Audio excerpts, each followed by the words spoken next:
Hello and welcome to Identify, the news, views and insights from within the events industry.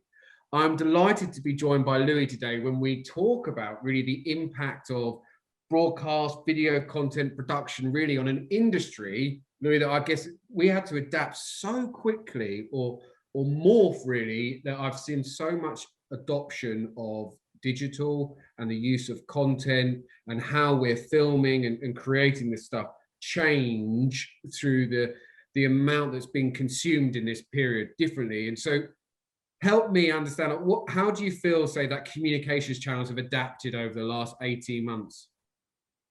Sure. Well, when we went into all whatever this is or has been, everything kind of shut down, or soon after that, everything's working practices shifted.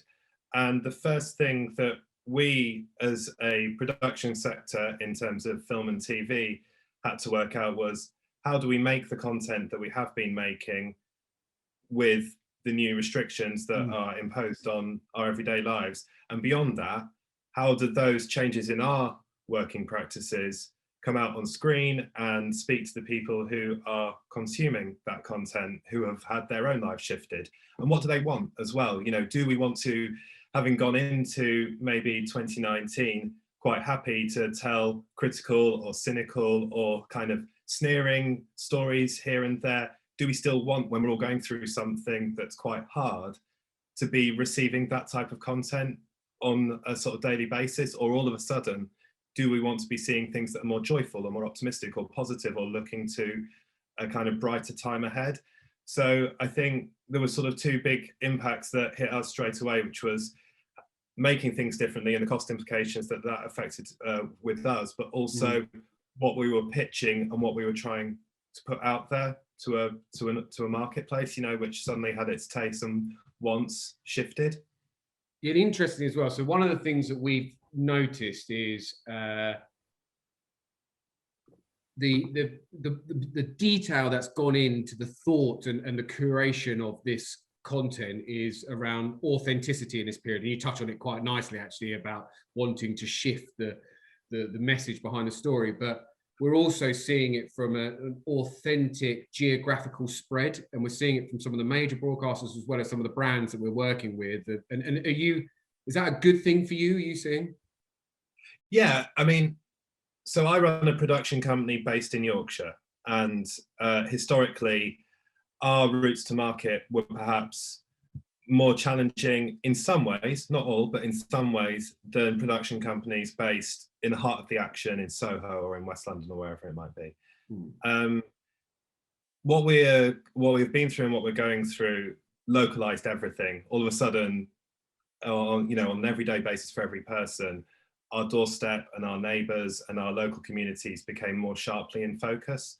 And that kind of micro level was reflected back, I guess, in many industries, but certainly in ours. And one of the things that very quickly happened was a leveling of the playing field, by which all of a sudden the people who we'd have to travel to pitch ideas to, or to film in general, became accessible to us through video meetings, and their diaries became more open and more readily available, or ours did in turn, because we weren't factoring in travel and accommodation, overnight stays and whatever it might be. So again, it's that point of what had happened at a local level to everybody was sort of being subtly reflected in working practices across the board.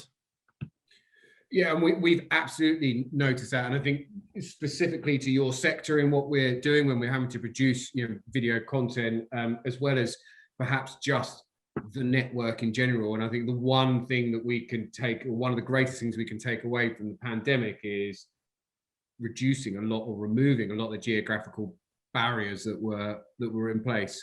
Are you also seeing, have you seen any changes in the style of content that's being created, particularly in corporate or events world at the moment?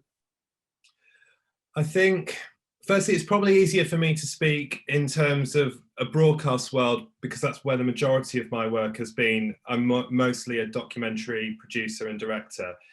And I think there is an amount of stylistic output shift that has been witnessed over the past 12 months, but I think it will be even more clear in the next 6 months going forward, because commissions, you know, pandemic or otherwise, take 6-12 months to make it from the green light through to the being broadcast stage.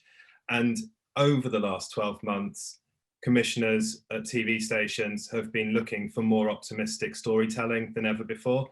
And I think the next 6 months is where we're really going to see these really joy-filled, humor-filled, optimistic, shedding light, going forward kind of stories coming onto our screens. That's where I think I've noticed it most in what is being asked of me when I'm pitching new ideas into broadcasters.